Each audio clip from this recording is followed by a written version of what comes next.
At 11:43 p.m., with 214 sealed case files stacked beside Greyhaven's furnace, Royal Examiner Lenora Ashcombe had 17 minutes to prove they were legal evidence instead of condemned paper. If she failed, the records would burn, the families named inside them would lose their last claim to land and citizenship, and the king who had signed the destruction order might never learn what his seal had hidden. The iron seal should not have opened for her. It hung above the furnace gate, black with age, shaped like a broken tower split by a vertical blade.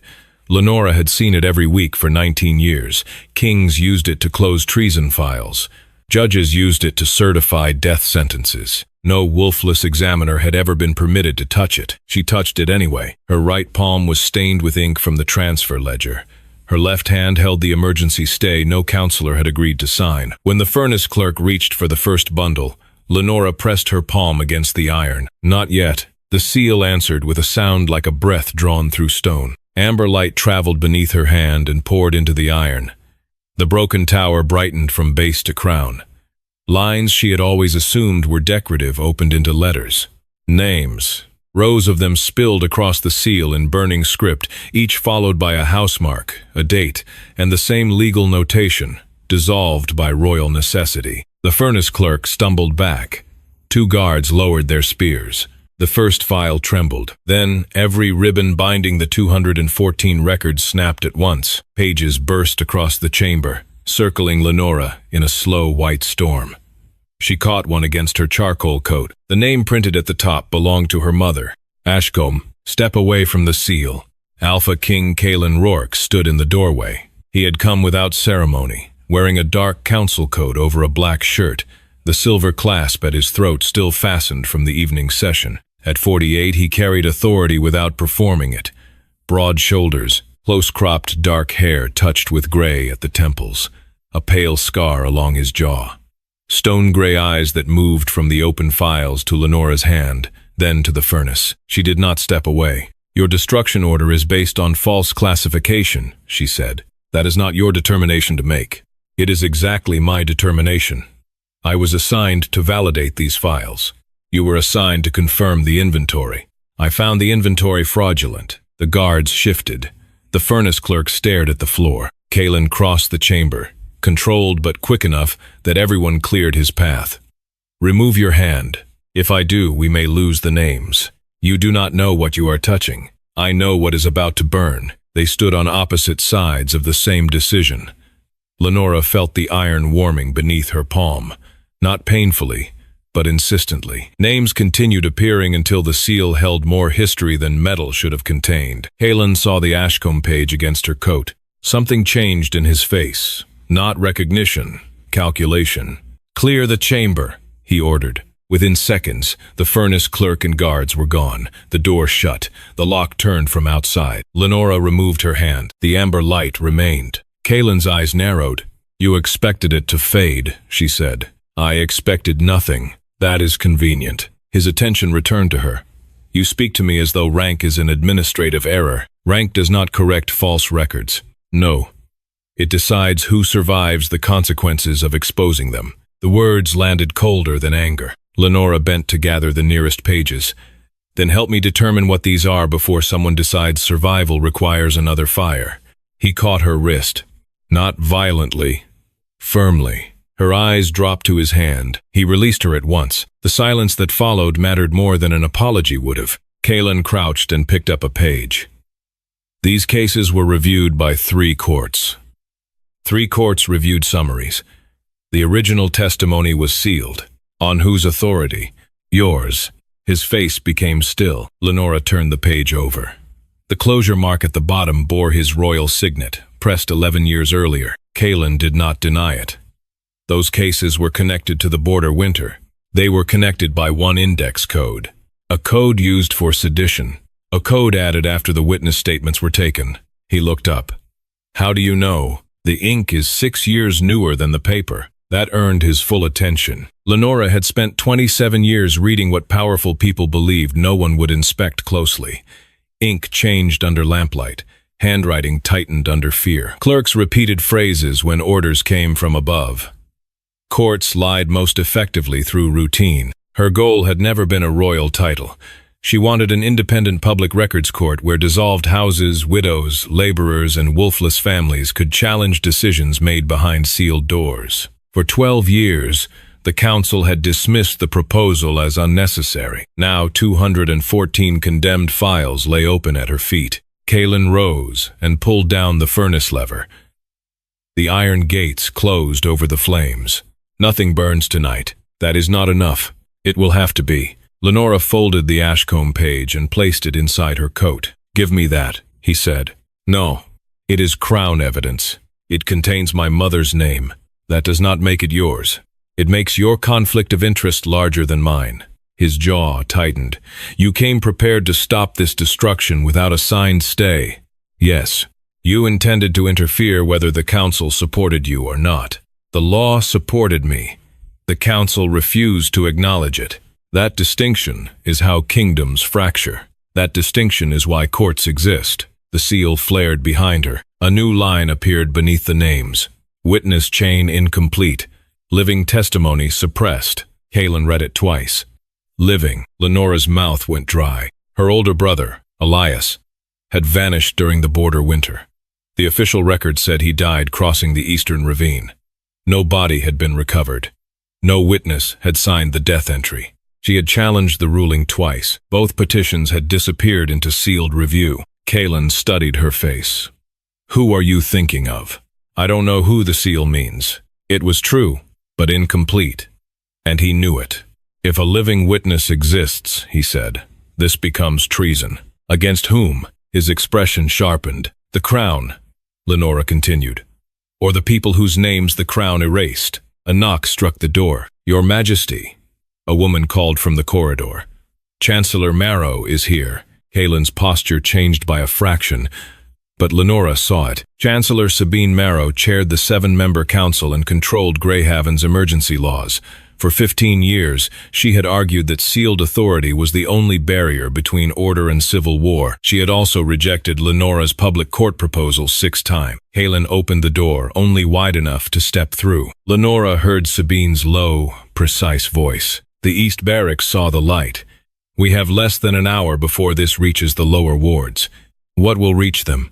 Caelan asked. "That the seal recognized a rival bloodline." "It did not." "Then let me examine it." "No."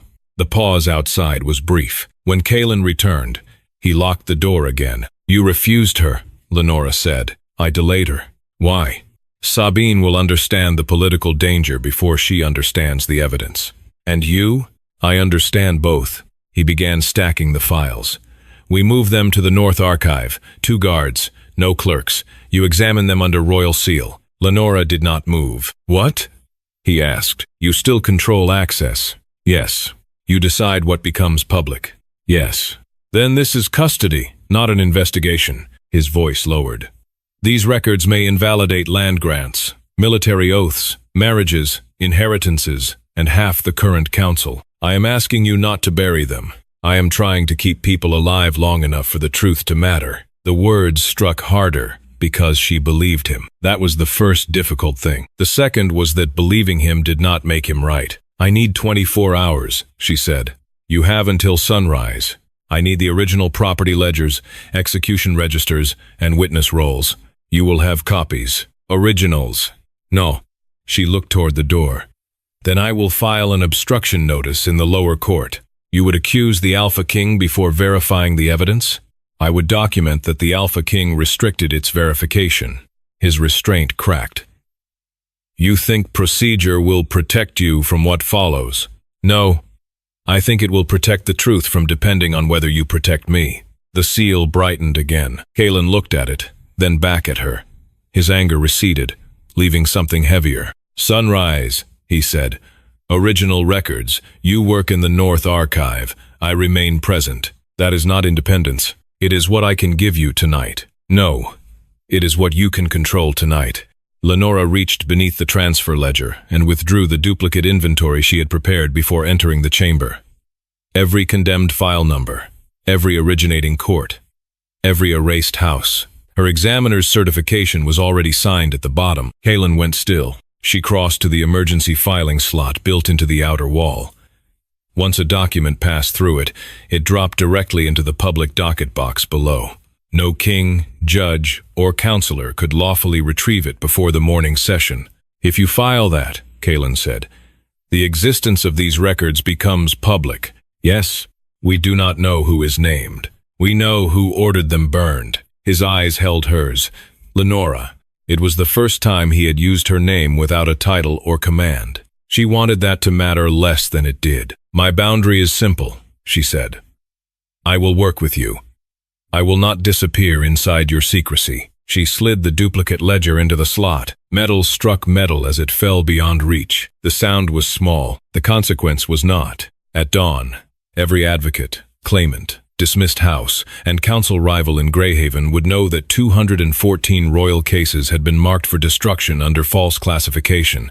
They would know Lenora Ashcombe had challenged the order, and they would know Alpha King Caelan Rourke had signed it. Behind her, the ancient seal burned brighter than the furnace ever had. A final line formed across the broken tower. The king's order was not the first. Lenora turned toward Caelan. For the first time that night, he looked less like a ruler containing a crisis, and more like a man realizing the crisis had begun long before he inherited the crown. The king's order was not the first. Caelan read the line without moving. Lenora watched him turn toward the wall register beside the furnace. The destruction warrant hung there beneath the royal clasp, his signature at the bottom, the date written in the compact black hand of the crown secretary, 11 years earlier, the year after the border winter ended. Above his order, almost hidden beneath a replacement strip of vellum, the register carried 3 faint puncture marks. A prior warrant had been removed. Who had authority before you? Lenora asked. My father. Anyone else? The chancellor could countersign emergency closures. Sabine Marrow served him then. Yes. The answer came too quickly to be evasive.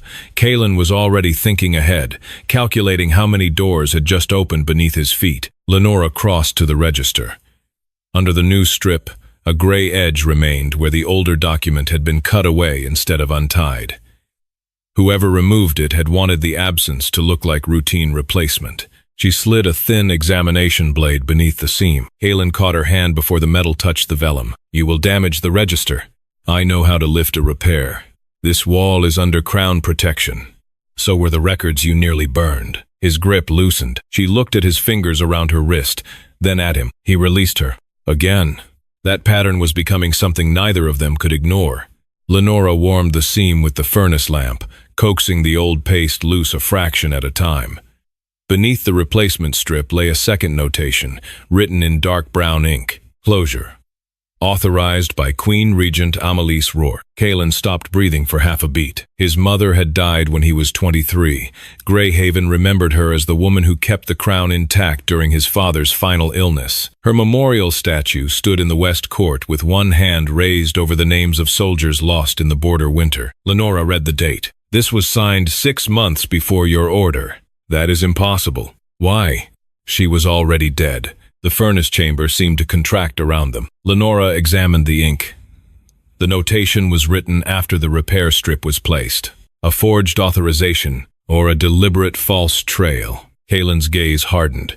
We move now. The North Archive sat beneath the oldest section of Greyhaven Keep, 3 floors below the council chamber, and 1 above the sealed crypts.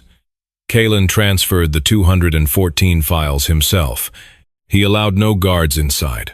Only Station 2 at the outer stair. Lenora noticed he chose men from different houses. He noticed her noticing. You assume everyone is compromised, he said. I assume systems create habits. And people? People create systems. The North Archive contained no windows.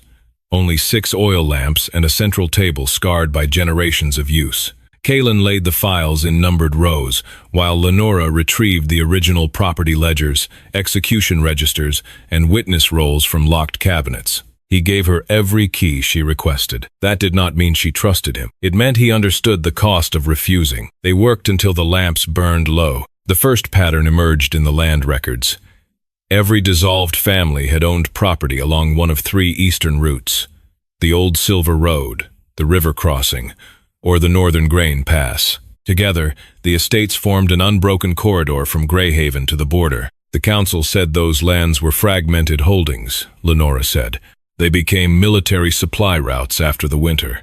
After their owners were removed, Caelan leaned over the map. His shoulder nearly touched hers. The routes kept the capital fed. That explains why the land mattered, not why the owners were branded traitors. She drew her finger along the margin notes. The confiscation dates fell within 11 days of one another, too orderly for wartime chaos. Caelan followed the dates. This was coordinated. Yes. By my father? Not alone.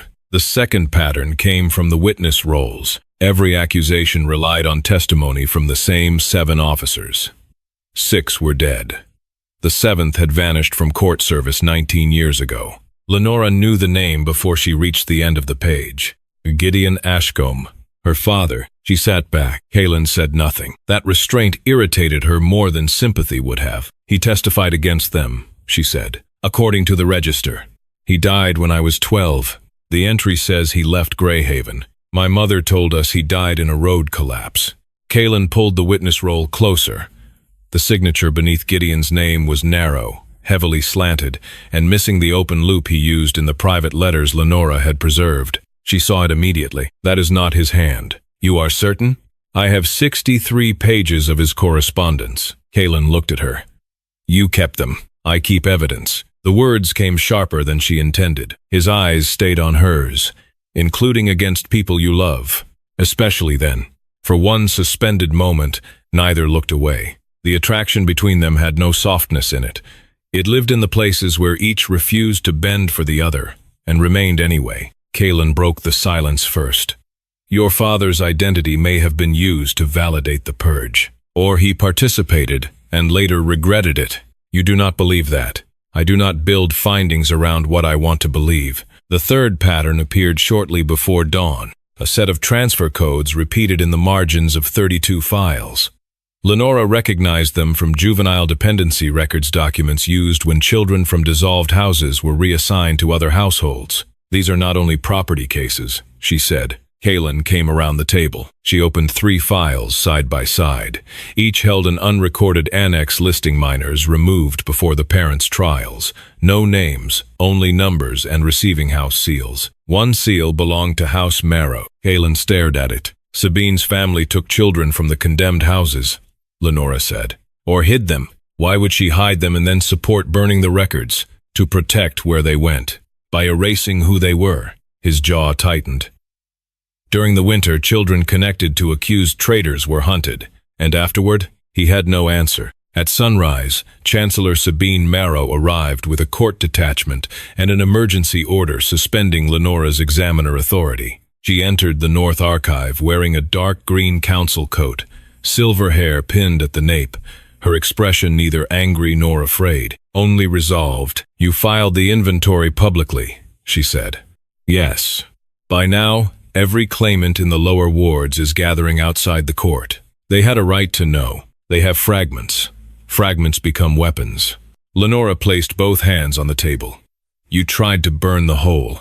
I tried to prevent names from reaching men who still believe blood justifies revenge. Caelan stepped between them without making the movement look protective. Explain the child transfers. Sabine's attention shifted to him. You opened the annexes. That was not an answer. Her eyes moved to the House Marrow seal. My mother organized the transfers. 32 children were placed under new identities. Their parents believed they had been executed. Their enemies believed the same. Lenora's pulse changed. Some survived. Yes. Where are they now? I will not tell you. Those families have spent decades believing their children died. And those children lived because no one knew who they were. Lenora heard the truth inside the cruelty of it. Sabine had not created the original purge. She had inherited its survivors and built an entire policy of secrecy around keeping them alive. You renewed the closures, Lenora said. I contained them. You removed their right to their names. I preserved their right to breathe. Caelan looked at Sabine. Did my mother sign the first warrant? No. Who forged her authorization? Sabine's composure faltered for the first time. Your father ordered it. Caelan did not move. He used the Queen Regent's name after her death. Sabine continued. If the purge failed, the blame would fall on a woman the court already considered too merciful. If it succeeded, he would control the eastern routes and call it necessity. The first twist changed the seal. It did not recognize royal blood. It recognized sworn testimony embedded into the iron by the founding court, and Lenora's mother had been one of the last legal keepers taught how to awaken it. The second changed the king. Caelan's own order had not begun the erasure, but it had renewed the false classifications and stripped surviving families of appeals, land rights, and public identity. The third changed Lenora's family. Caelan Ashcombe had not testified for the purge. His name had been forged because he had discovered the child transfers and tried to preserve the witness chain. He was not killed in a road collapse, Sabine said. Lenora's hands went cold. Where is he? I do not know, but he lived at least 9 years after your mother told you he died. The door behind Sabine opened. 2 royal guards entered. Caelan looked at them, then at the suspension order in Sabine's hand. Lenora understood before he spoke. Examiner Ashcombe, he said, his voice formal now, carrying the weight of the crown. Your authority is suspended pending review. All evidence is transferred to royal custody. The words hit with surgical precision. She stared at him. You asked me to work with you. I am preventing this archive from becoming a public target. You are taking it away from me. I am securing it, under the same authority that signed the closures. His expression gave her nothing. That was the betrayal. Not the guards, not the order, the silence. Sabine looked between them and understood exactly what he had broken. Lenora removed her examiner seal from her chain and placed it on the table. You do not get to call this protection, she said quietly. Not when you refuse to tell me what you are doing. Caelan's eyes shifted, just once, toward the eastern wall. Lenora followed the glance. A ventilation grate. Behind it, barely visible, lay a narrow document tube wrapped in gray cloth. He had hidden something before Sabine entered. He was not surrendering the investigation. He was separating it from her in public. For her safety, perhaps. For a strategy he had decided she did not need to understand. The reason did not erase the choice. Lenora stepped back from the table. Escort her to the lower court, Caelan ordered. She walked between the guards without resistance. At the archive door, she stopped. If that tube contains what I think it does, she said without turning, then by nightfall you will have proof that your crown rests on theft, forged testimony, and stolen children. Caelan remained silent. And if you keep it sealed, she continued, you become more than the man who inherited the lie. She looked back at him then. You become the man who chose it. Outside, the lower court bells began ringing as hundreds of claimants gathered beneath Greyhaven's walls. Lenora carried no seal, no title, and no legal authority. But hidden inside the lining of her coat was the Ashcombe page from the furnace chamber, and on its reverse, written in her mother's hand, were 6 words she had not noticed until dawn. Elias Ashcombe witnessed the living registry. Her brother had not merely survived the border winter. He knew where the stolen children had been recorded. And somewhere in Greyhaven, someone was already searching for him. Would you expose the king's signature immediately after his public betrayal, even if doing so could reveal the hidden identities of survivors, or would you protect those families and risk trusting him one more time? Explain why. By noon, Lenora Ashcombe had been stripped of her office, barred from the royal archives, and accused by 3 counselors of provoking unrest with incomplete evidence. By 1, she had turned the lower court into a public records room. The advocates who crowded the hall expected a speech. Lenora gave them work instead. She stood behind the clerk's bench in her charcoal coat, her examiner's chain gone. The Ashcombe page concealed beneath the lining near her ribs. Every claimant will write 1 name, she said. Not a rumor, not a grievance.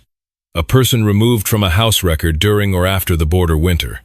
Include the last place they were seen in any document you were denied. An older woman near the front raised her hand. Will this restore our land? No.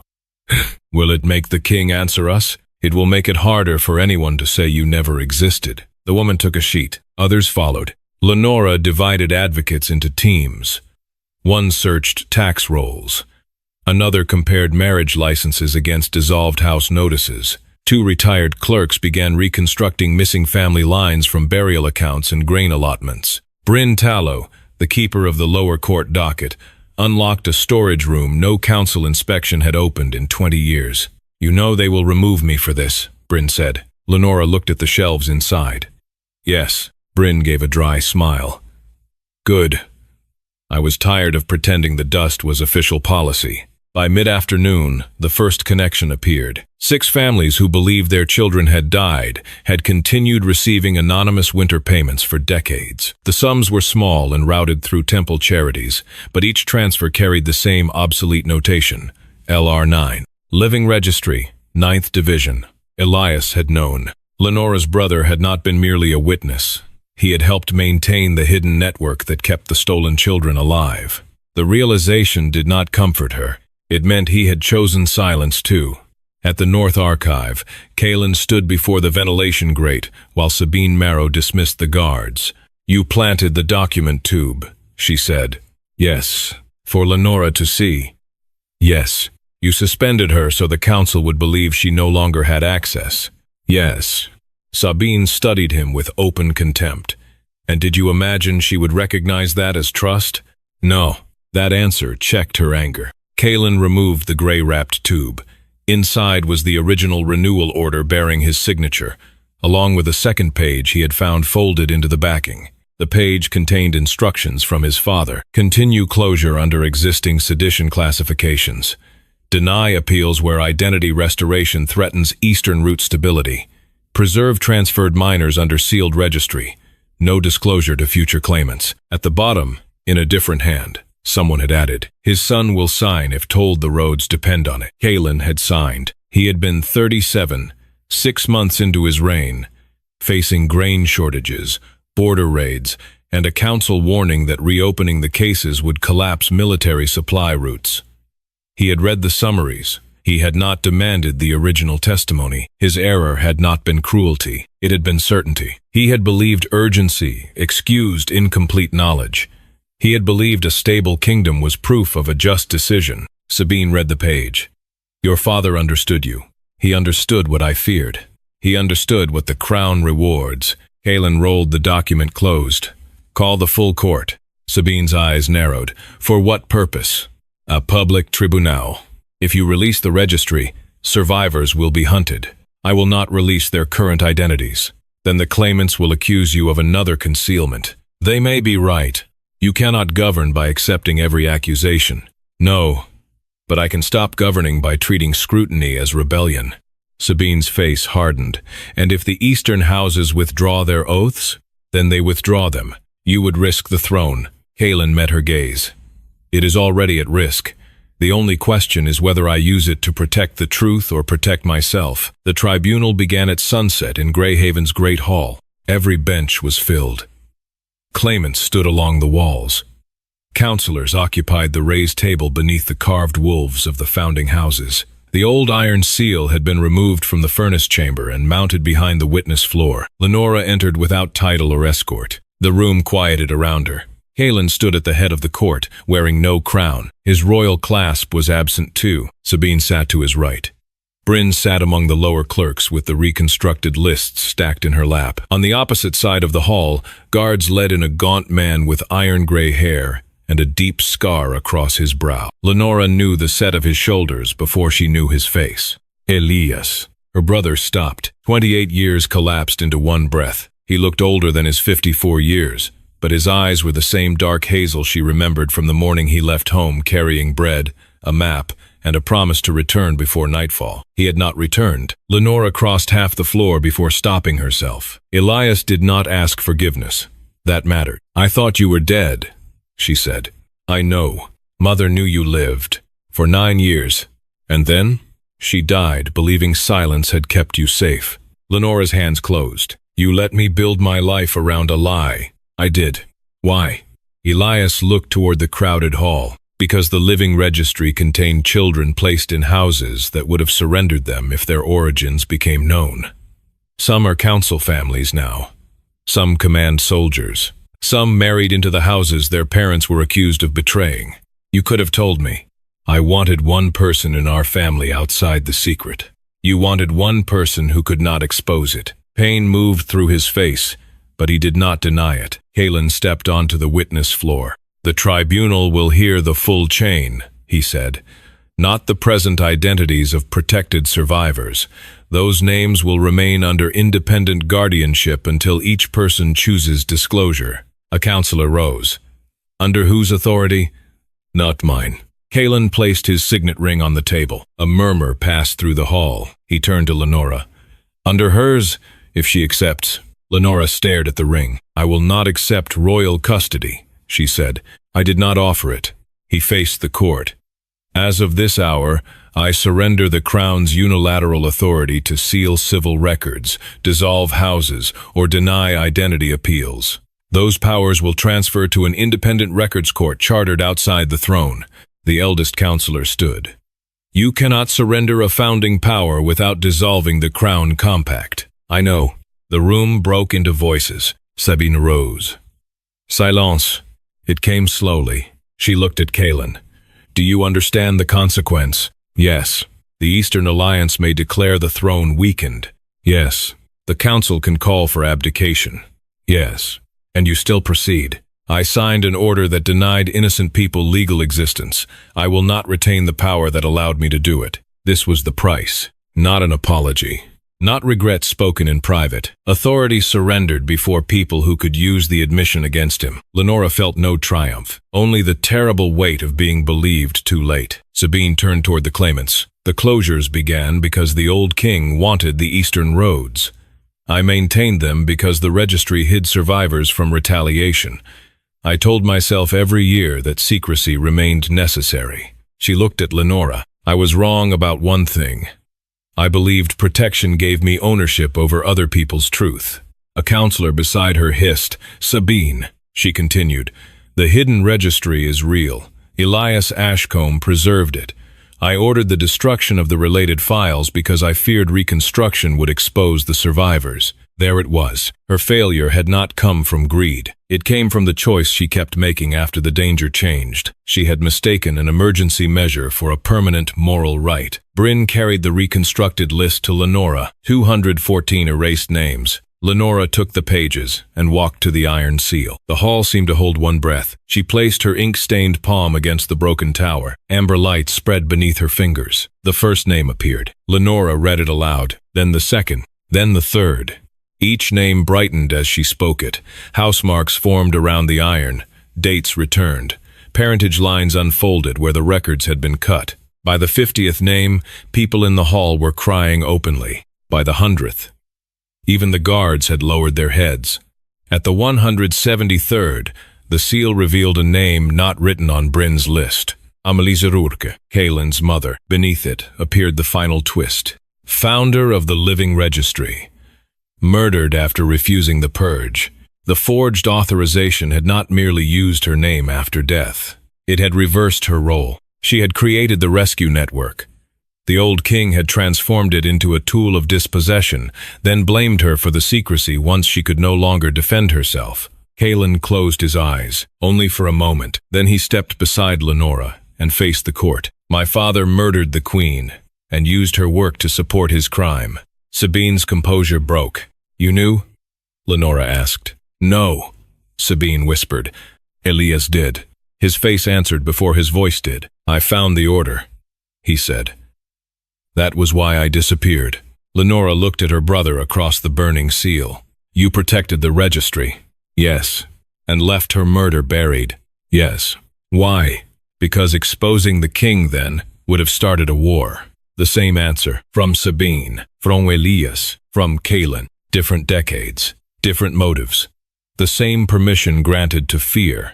Lenora finished reading all 214 names. When the last one faded into the iron, she lifted her hand. The independent court will protect living identities, she said. But no person will remain erased without consent.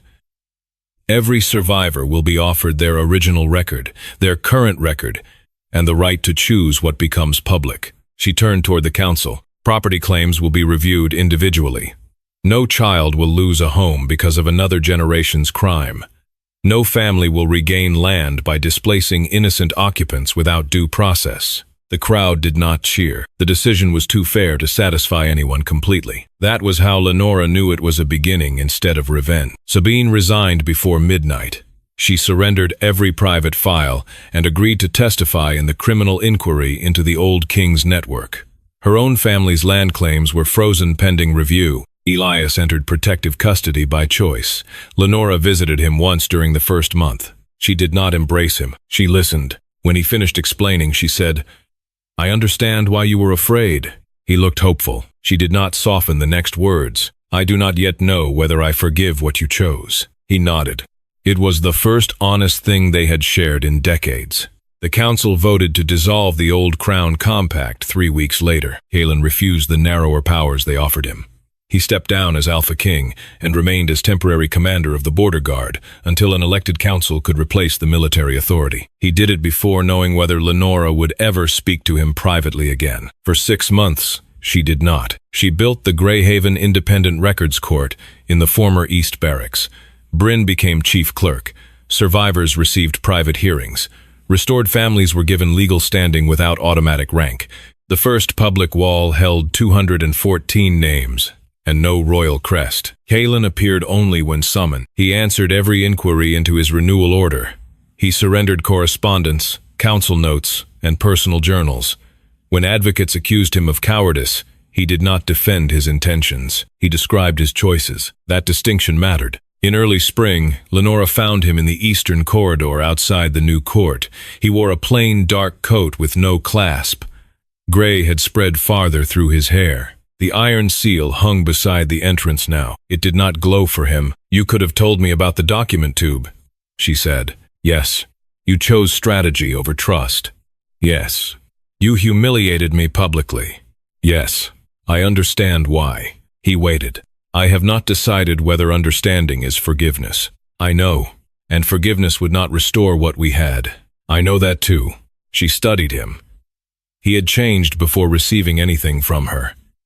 That mattered more than the words he had learned to say. "The Northern Road reports still come to my office," he said. "You are no longer king." The roads remained tedious. A reluctant warmth moved through her. "Tea," she said. "1 hour. No promises." Caelan's expression eased, but he did not reach for her. 1 hour. They entered the court side by side, not reconciled, not strangers, and no longer protected by silence. Behind them, the iron seal glowed softly over the names it had once been forced to hide. The lesson was simple. Fear can explain betrayal, but it cannot excuse it.